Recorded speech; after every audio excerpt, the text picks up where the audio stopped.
So what the Crush are doing this week. Aaron Aiken, pretty solid game last week. We'd like to see him not have that interception. But 15 to 27 for 116 yards, touchdown. We'd like to have 2, 3, 4 touchdowns. But we'll take the one that we got. We'll keep grinding. We'll do what we got to do. We'll push forward. And this week, different outcome, different game. We'll see how it goes. However, the quarterback also led the team in rushing last week. And that's not something you want to see each and every week. Receiving yards, Tim Lucas led us in receiving last week, 49 yards, long of 17, and a touchdown. Spencer, if I say your last name wrong, Spencer Groner. Great game kicking, 2 for 4 on field goals, 2 for 2 on extra points. Counted for 8 points in last week's game. And Aaron Aiken also had an extra point last week. Let's see, anything going on in the kick return game? Nothing spectacular last week. A number of guys were able to get a chance to return the ball last week. Terry Johnson did the best 5 returns, 66 yards for him last week. So, we're right there. It's been so close each and every week. You can see it in these guys' faces. You can see it in their fight. And last week, they had the time of possession. They had the total offense. Big plays that I'll say it again, I'll continue to say it till I'm blue in the face. Big plays have done this team in so far this year. There's only been a few plays here or there throughout each game that have made a difference. Last week, however, they made a big difference. Alright, that's enough about last week. I'm done with last week. Let's move on. We're all moving on. Game's going on right now. It's being played. If you're not here, Budweiser events, check it out. If you don't want to come out, check out the YouTube channel, and you can watch the game live from wherever you are. And remember, you can always follow Real Deal Sports Talk with KP. You can go to our website, realdealsportstalkwithkp.com. You can now email the show at rdst.wkp@gmail.com. We're on Facebook, Real Deal Sports Talk with KP. You can follow our Twitter feed, Real Deal KP. We have a Google Plus community if you guys like to go out and check that out. So, there's exposure everywhere. The website's out there, the Crush are out there. You can follow them on their social media. You can go to the Colorado Crush website, you can get on the mailing list, you can buy tickets, you can see the schedule, all that kind of stuff. They have links to the IFL website. You can get to the other team's sites that way. So, check out Real Deal Sports Talk with KP. Check out the Colorado Crush. Find a way for you to listen. Find a way for you to get that information. And if you're worried that, I can't go out there, it's too expensive, or I don't want to put my kids in that atmosphere because, I've been to such and such game. There's too many of these kinds of people. I don't want my kids around. What I'm telling y'all is, this is a very family-friendly event. Okay. This is family-oriented. At the end of the games, the fans are allowed to go down on the field, interact with the players, get autographs, take pictures. It's a very unique experience centered around the family. The Colorado Crush specifically, and the Salt Lake Screaming Eagles, they're both owned by a group called Franchise. Franchise puts it in the fans. It's your choice, it's your team. You guys have say as to what's going to happen. Be able to vote on different things and follow your team. It's a pretty cool situation, and really you're going to start seeing, I believe, a lot more of these professional sports organizations and leagues move to this type of fan-based exhibit. You've seen the NFL experience in different venues. What you're going to start seeing now is this model that indoor football is using, of bringing the fans first and making them feel important and entertained and part of the action. I think you're going to start seeing that spread. You're going to start seeing that move into the NBA, into Major League Baseball, NHL. You get it a little bit now with college atmosphere, but that's just how local campuses are. And I think really the NFL is going to adapt it too, especially since they have been in talks and are considering streaming games on YouTube TV themselves coming up in upcoming seasons.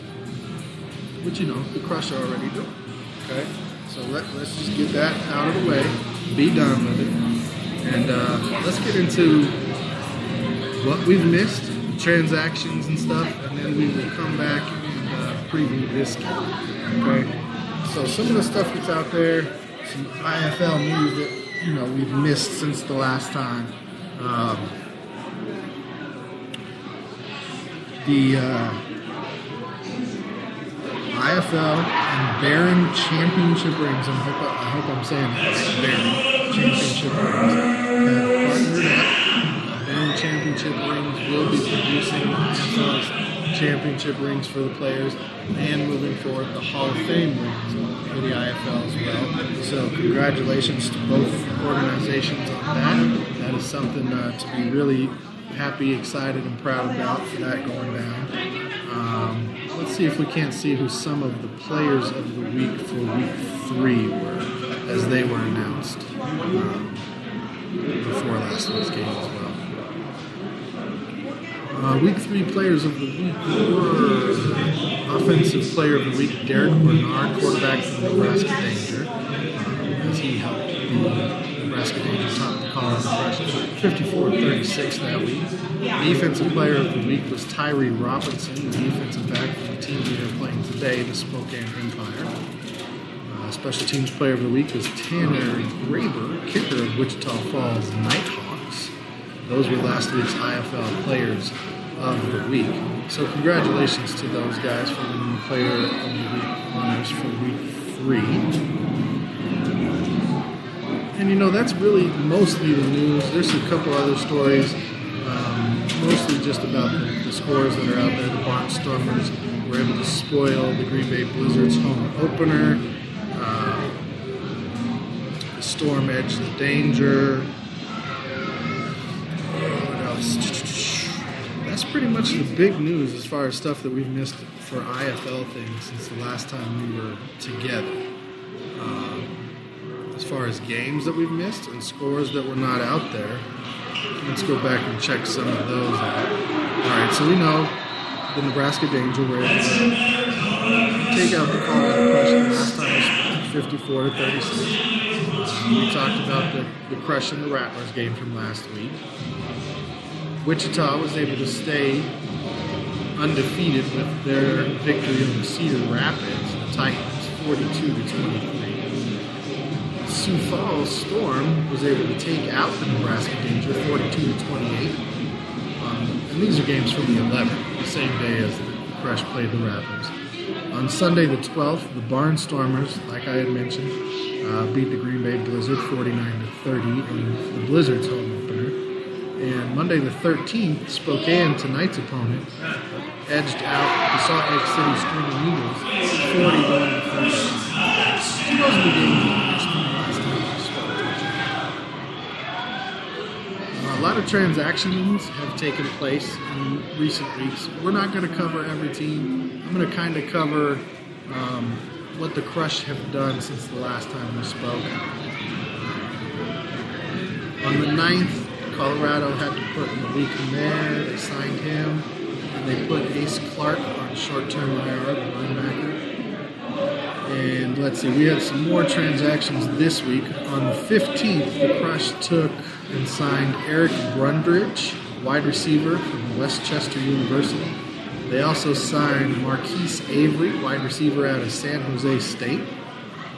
On the opposite side of those two moves, Dante Purvis, wide receiver and defensive back out of UNLV, and also played for the 49ers, got placed on short-term IR. And Jamil Merrill, defensive lineman, linebacker out of Rutgers, and also played for the Bears in the NFL, sadly was placed on season-ending IR. So that kind of catches you up on the Colorado Crush transaction since the last time we spoke, and right before we spoke as well, since a couple of those were on that side. All right, on the other side of the break, we will preview this game. We'll go over league leaders and the stat department. We'll tell you what the Spokane Empire is offering today, and who's the team leaders right now for the Crush. who's leading in each statistical category, who's leading the same categories for the Empire. And we'll do that on the other side of this break.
And we are back.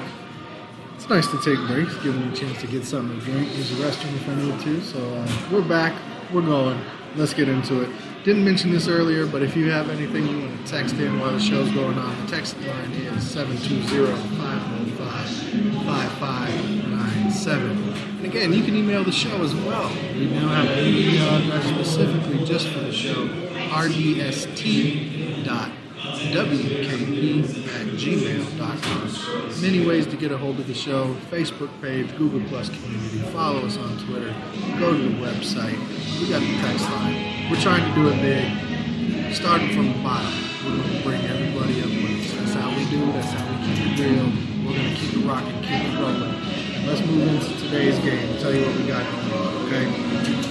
All right. Let's talk about this Spokane Empire team, shall we? We'll break them down right there real quick.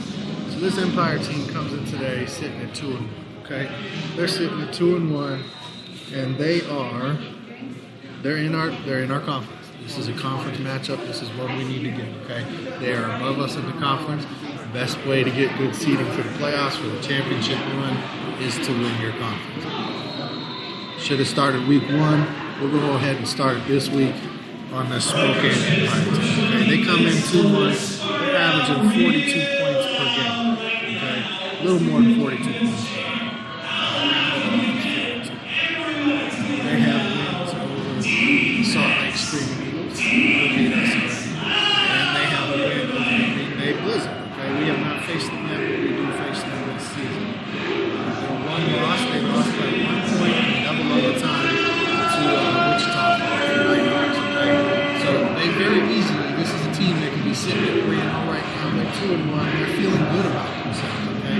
They're ready to be got. You know that phrase before, you know what I mean? When they're ready to be got. This is a team that's coming in, they're riding a little high. They're probably feeling themselves a little bit, you know, thinking, you know, hey, this is an 0-3 team. We're going to be able to roll right over them, do what we do. Go out there and play our game, okay? And hey, all power to them, you know. Currently, they are sitting atop of the conference with that 2-1 record. So they deserve to feel like that.